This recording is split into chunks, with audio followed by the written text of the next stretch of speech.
கவியரசு கண்ணதாசன் மெல்லிசை மன்னர் விஸ்வநாதன் அறக்கட்டளையில் சிறப்பாக நடத்தி வருகின்ற இந்த நிகழ்ச்சிக்கு குத்துவிளக்கை ஏற்றி வைத்திருக்கின்ற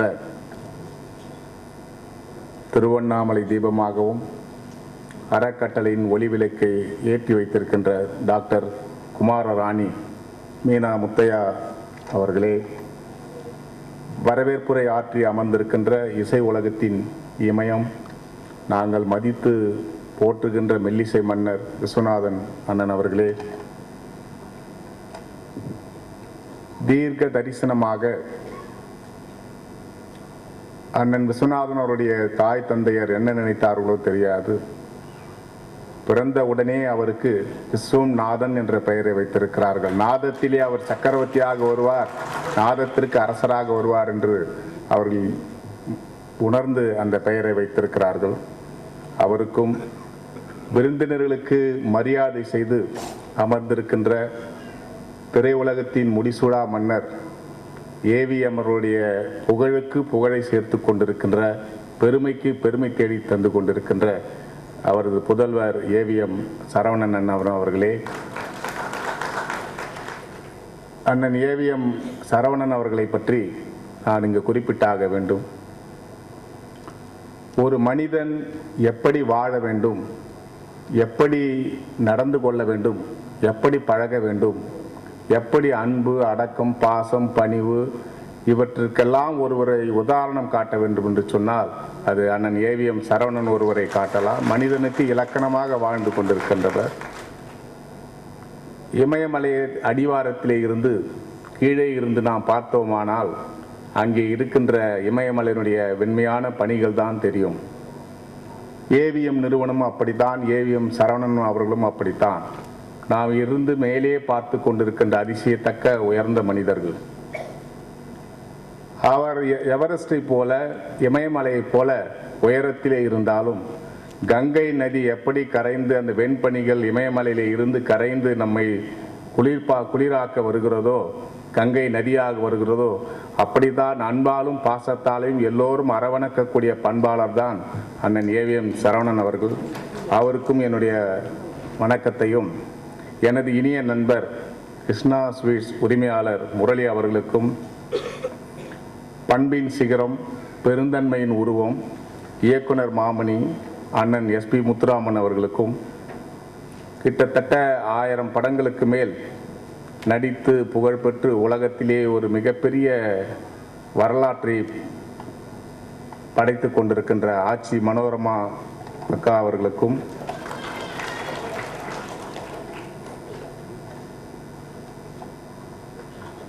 மனம் கவரும் வகையிலும் சிறப்புரையாற்ற வந்திருக்கும் சொல்வேந்தர் சுகிசிவம் அவர்களுக்கும், கவியரசு விருது பெற்றிருக்கின்ற TN சுப்பிரமணியம் அவர்களுக்கும், எஸ் வீரையா அவர்களுக்கும், இங்கு வருகை தந்திருக்கின்ற பல ஆன்றோர்கள் இருக்கிறார்கள். டாக்டர் JG கண்ணப்பன் வந்திருக்கிறார்கள், வழக்கறிஞர் காந்தி வந்திருக்கிறார்கள், கவிஞர் முத்துலிங்கம் வந்திருக்கிறார்கள், நம்முடைய எஸ் கண்ணன் வந்திருக்கிறார்கள், மணிமேகலை கண்ணன் வந்திருக்கிறார்கள், நாகப்பன் அவர்கள், காவிரி மைந்தன், MK மணி, பிரகாஷ், ராமலிங்கம், புரட்சி எழுத்தாளர் நம்முடைய நாவலாசிரியர் சிவசங்கரி அவர்கள், நெல்லை ஜெயந்தன் அவர்கள் போன்ற அத்துணை பேருக்கும், மாமன்றத்திலே வீற்றிருக்கின்ற அத்துணை பெரியவர்களுக்கும், சான்றோர்களுக்கும், அன்பர்களுக்கும், சகோதரர்களுக்கும் என்னுடைய முதற்கண் மாலை வணக்கத்தை உரித்தாக்கிக் கொள்கிறேன். நான் எப்போதும் மேடையிலே எதிரே உட்கார்ந்து முன்வரிசையிலே இருந்து நிகழ்ச்சியை பார்த்து ரசித்து கொண்டு போகின்றவன். ஒரு இக்கட்டான சூழ்நிலையிலே கவியரசர்கள், புவியரசர்கள், பல அரசர்கள் இருக்கின்ற இந்த மேடையிலே என்னை தலைமை தாங்குகின்ற மிகப்பெரிய பொறுப்பை கொடுத்திருக்கிறார்கள். அதை ஒரு பேராக, பெருமையாக நான் இந்த நேரத்திலே கருதுகிறேன். நான் இந்த நேரத்திலே ஒரு சில கருத்துக்களை நான் இந்த நேரத்திலே கூற விரும்புகின்றேன்.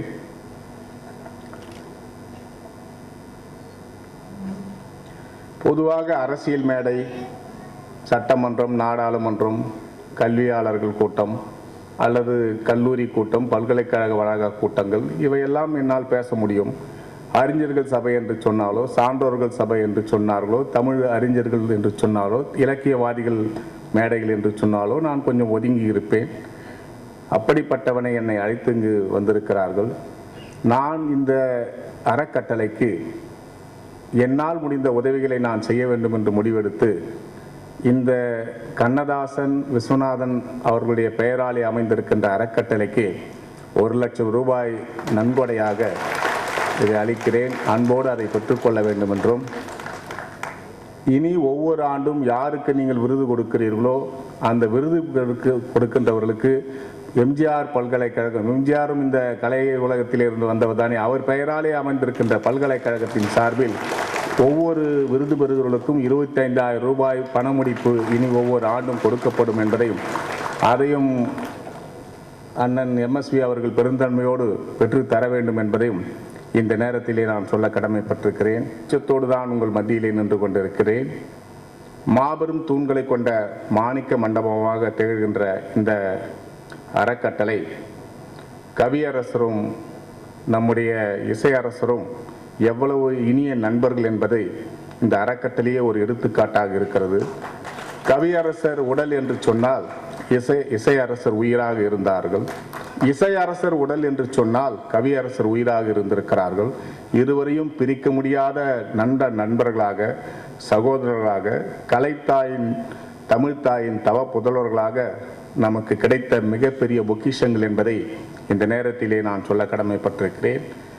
கவியரசு அவருடைய பாடல்களும் படித்தவர்கள் முதல் பாமரர் வரை, பள்ளிக்கூடங்கள் முதல் பல்கலைக்கழகங்கள் வரை ஆதிக்கம் செலுத்துகின்ற பாடல்களை அவர் பாடிவிட்டு சென்றிருக்கிறார்கள், கொடுத்துவிட்டு சென்றிருக்கிறார்கள். அப்படிப்பட்ட இலக்கியங்களை படைத்து தமிழுக்கு புகழ் சூட்டிய அந்த பெருமகனாரை இன்றைய தினம் நாம் வணங்க கடமைப்பட்டிருக்கிறோம். அகநானூரிலே, புறநானூரிலே, பத்துப்பாட்டிலே, எட்டுத்தொகையிலே, இப்படி திருக்குறளிலே படிக்காதவர்கள் கூட கவியரசருடைய 10 பாடல்களை கேட்டாலே அனைத்து உலகத்திலே இருக்கின்ற அத்துணை தத்துவங்களும் அவர் தெரிந்துவிடும். அப்படி தமிழ் இலக்கியத்தை புரிந்து கொள்ளாதவர்களும் கவிஞர்கள் பாடல்களை அன்றாடம் கேட்டுக்கொண்டிருக்கின்ற நிலைமையை நாம் இன்று பார்த்து கொண்டுதான் இருக்கிறோம். இன்றைய கலைத்துறையை பற்றி ஒரு சிலர் வருத்தப்பட வேண்டாம். சினிமா துறையிலே, கலைத்துறையிலே பாடல்கள் வருகிறது, 100 நாட்கள் படங்கள் வருகிறது, வெள்ளி விழா படங்கள் கூட வருகிறது, வெள்ளி விழா படங்களிலே பாடல்களும் வருகிறது. ஆனால் அந்த பாடல்கள் எல்லாம், அந்த இசையெல்லாம் 100 நாட்கள் படம் வருகிறது என்று சொன்னால் அந்த 100 நாட்கள் மட்டும்தான் அந்த பாடல்கள் மனதிலே நிற்கும். வெள்ளி விழா படம் என்று சொன்னாலும் வெள்ளி விழா ஓடுகின்ற நேரம் வரைதான் அந்த பாடல்கள் நிற்கும். அதற்கு பிறகு மீண்டும் ஆட்சி செய்வது கவிஞருடைய பாடலும் இசையரசருடைய MSV அவருடைய இசையும் தான் இன்றும் ஆதிக்கம் செலுத்தி கொண்டிருக்கிறது என்பதை இந்த நேரத்திலே நான் சொல்ல கடமைப்பட்டிருக்கிறேன்.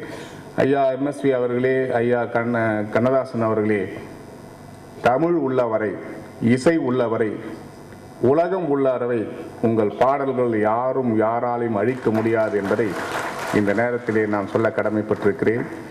திரை இசையை தேனிசையாக மாற்றி, சொற்களை எல்லாம் வைர கற்களாக அமைத்து, விரும்புகின்ற வகையெல்லாம் நம் மன்னன், மெல்லிசை மன்னர் MSV அவர்கள் விதவிதமான வண்ணங்களை தீட்டி ஒரு வண்ண கலவையாக கலைஞரின் பாடல்களை நம் கண்ணெதிரே நிற்க வைத்திருக்கிறார்கள்.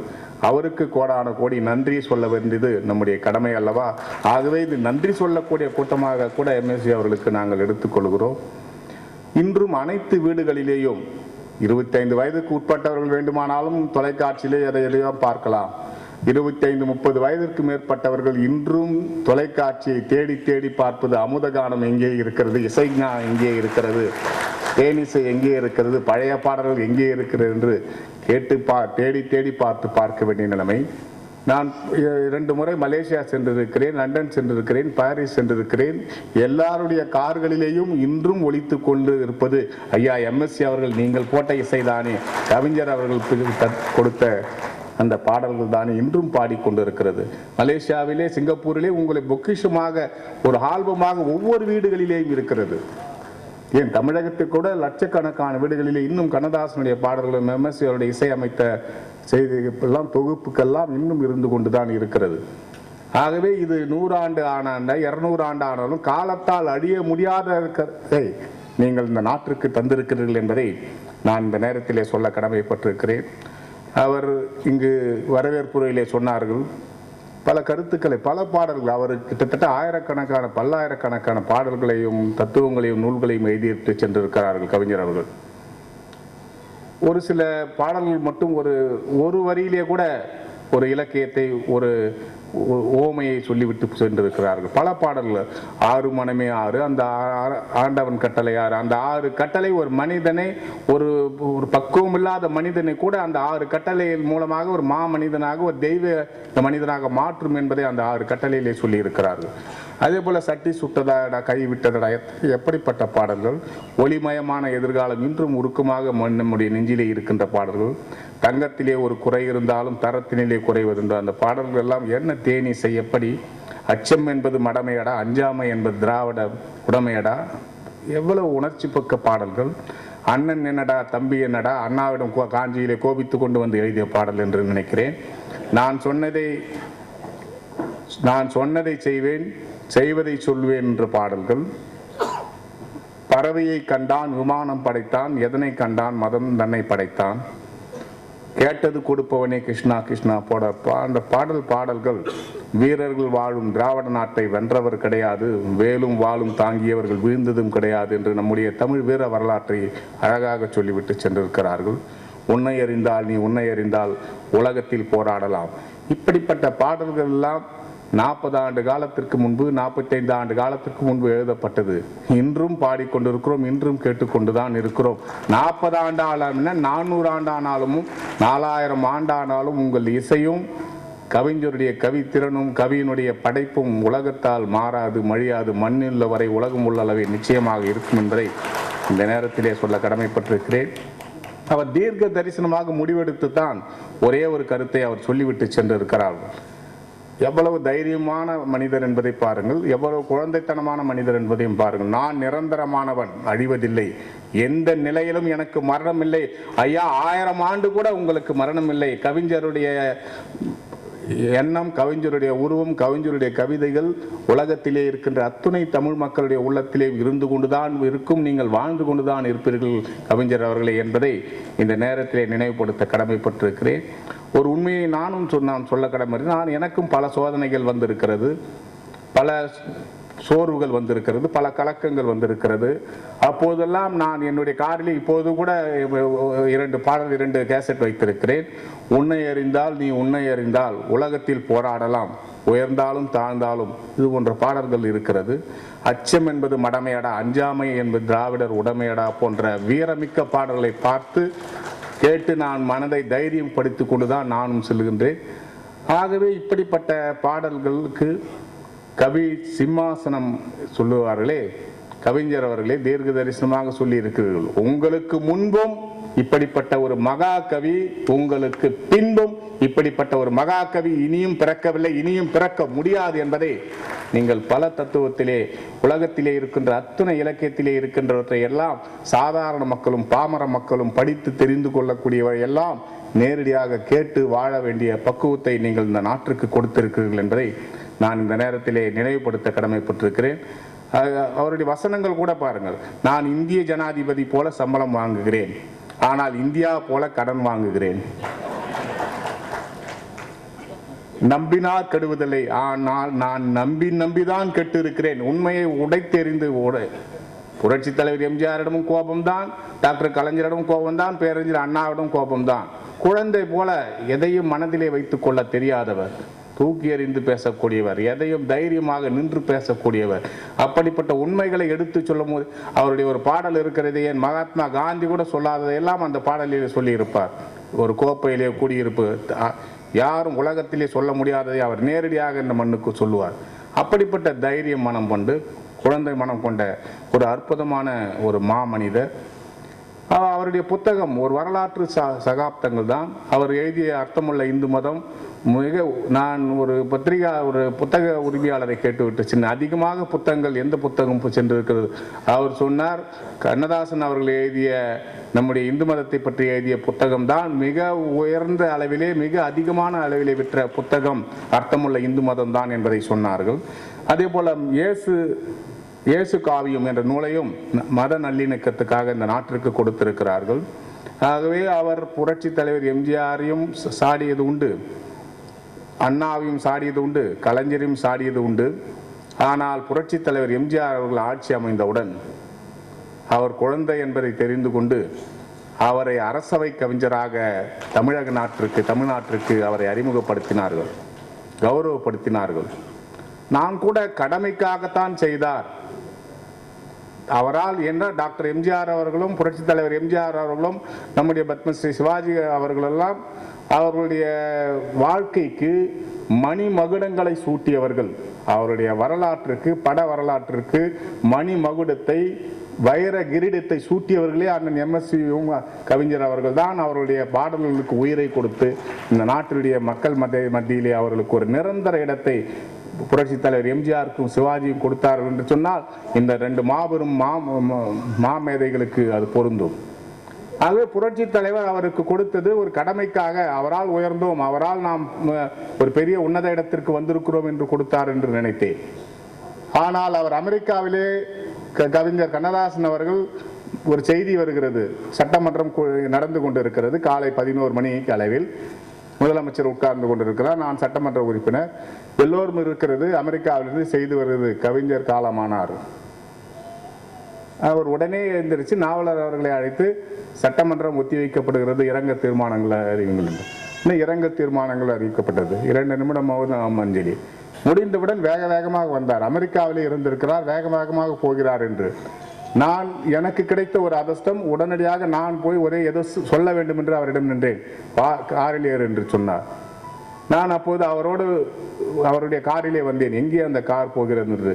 11 மணிக்கு செய்தி வருகிறது, சட்டமன்றத்தை மூடுகிறார், இரங்கல் தெரிவிக்கிறார். 2 நிமிடத்திலே தியாகராஜா நகரிலே கவிஞர் கண்ணதாசன் வீட்டுக்கு தான் புரட்சி தலைவர் எம்ஜிஆர் முதலமைச்சர் கார் அங்கு வந்து நின்றது.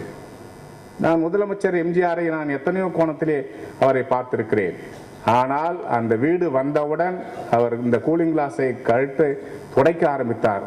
அவர் அழுத காட்சியை என் வாழ்நாளிலே, எம்ஜிஆர் அழுத காட்சியை நான் நேரடியாக பார்த்தவர். கவிஞருடைய மரண செய்தியை கேட்டுதான் புரட்சி தலைவர் எம்ஜிஆர் அழுததை என் வாழ்நாளில் நான் பார்த்திருக்கிறேன். அப்படிப்பட்ட கொண்டிருக்கிறேன் என்று சொன்னால் கவிஞர் பாடிய பாடல் தான் என்னுடைய அடித்தளத்தில், இதயத்திலே இருந்திருக்கிறது. 100 குழந்தைகளை தத்தெடுத்தது இல்லாமல் ஒரு இலவச திருமண மண்டபத்தை நான் என்னுடைய ஆரணிலே கட்டி கொடுத்திருக்கிறேன். இப்போ ஜனவரி மாதம் 100 ஆதரவற்ற பெரியவர்களை தத்தெடுத்து வளர்க்க முடிவெடுத்து கட்டிடங்களை கட்டி கொண்டிருக்கிறேன். ஆயிரக்கணக்கான குழந்தைகளுக்கு இலவச கல்வி கொடுக்கிறோம் என்று சொன்னால், ஐயா கவிஞர் அவர்களே, நீங்கள் எங்களுக்கு கொடுத்த வாழ்க்கையினுடைய ரகசியம், வாழ்க்கையினுடைய எதிர்காலம் என்ன என்பதை சுகமாக சொல்லிவிட்டு சென்றிருக்கிறீர்களே, தைரியமாக சொல்லிவிட்டு சென்றிருக்கிறே.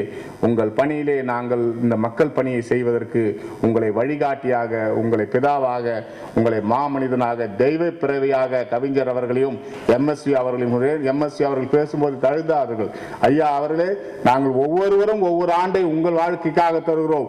உங்களுக்கு 100ஆண்டு விழா இந்த மேடையிலே நடத்தாமல் இந்த தமிழ் மண் மறையாது, 100 ஆண்டு காலம் வாழ்வீர்கள் என்பதை இந்த நேரத்திலே சொல்லி வாய்ப்புக்கு நன்றி தெரிவித்து விடைபெறுகிறேன். நன்றி, வணக்கம்.